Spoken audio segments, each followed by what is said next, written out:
چودھری غلام حسین صاحب، state of ہارموز جو ہے اس کے اوپر ایران کسی نہ کسی شکل میں اپنا کنٹرول انہوں نے اتھارٹی تو آلریڈی بنا دیا ہے، عمان بھی ہے نا، تو عمان نہیں مان رہا، وہ نہیں چھوڑے گا، ایران نہیں چھوڑے گا. یہ نہیں، اور اس کے اندر ایک معاملہ یہ بھی ہے نا کہ دیکھیں جب تک ان کے جنگی نقصان یا جو ان کے پیسے انہوں نے جی چوہدری صاحب،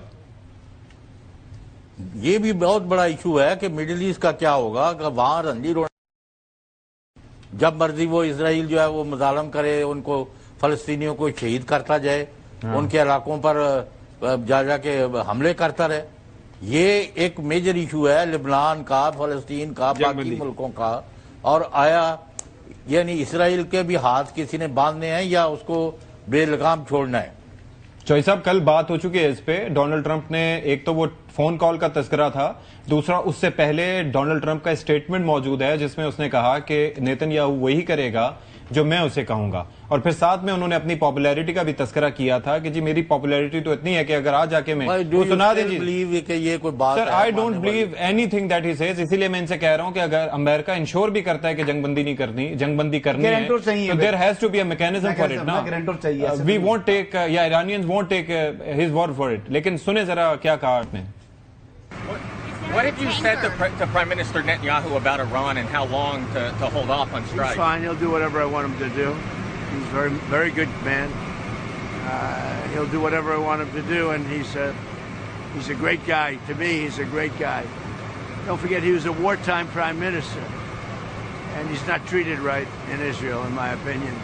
I'm right now at 99% in Israel. I could run for prime minister, so maybe after I do this, I'll go to Israel, run for prime minister. I had a poll this morning. I'm 99%. اچھا جی، اب جناب چودھری صاحب اب ذرا یہ فرما دیجئے گا کہ اگر اس بیان کو مد نظر رکھتے ہوئے اگر امریکہ اسرائیل کی گارنٹی لے لیتا ہے، یہ جو معاہدہ یا جو بھی گفتگو ہوگی اس کے اندر سے سب سے بڑی ایران کے لیے اچیومنٹ کیا ہو سکتی ہے؟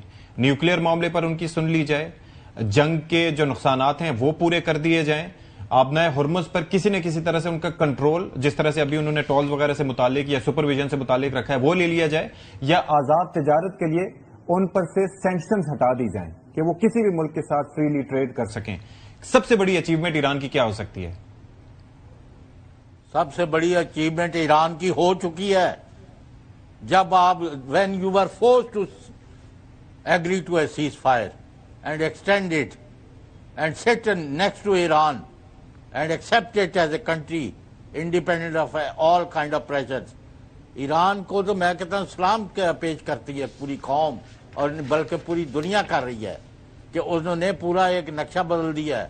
انہوں نے اب جو بھی مل رہا ہے ان کو بونسز ہیں، وہ بہت ساری چیزیں حاصل کر چکے ہیں. Iran will be taking very seriously by everybody. کوئی اب مڈل ایسٹ میں اور اسرائیل ہو یا کوئی ہو ایران کو اگنور کر کے آگے نہیں. وہ شیخ صاحب کی بات میں آپ کا سوال 10 سیکنڈ سے مجھے بجائے آپ نے بریک کی طرف جانا. جو سب سے بڑی کامیابی ایران کے پاس ہوگی، آپ نے تھوڑا سا پہلے بھی ڈسکس کرا تھا آپس میں، کون گارنٹر ہوگا؟ ایران کہے گا کہ اسٹیٹ آف ہارموز کے اوپر میرا کنٹرول کسی نہ کسی شکل میں رہے گا. اگر کسی نے وائلیشن کرنے کی کوشش کی گچی مڑ رہے ہیں. یس.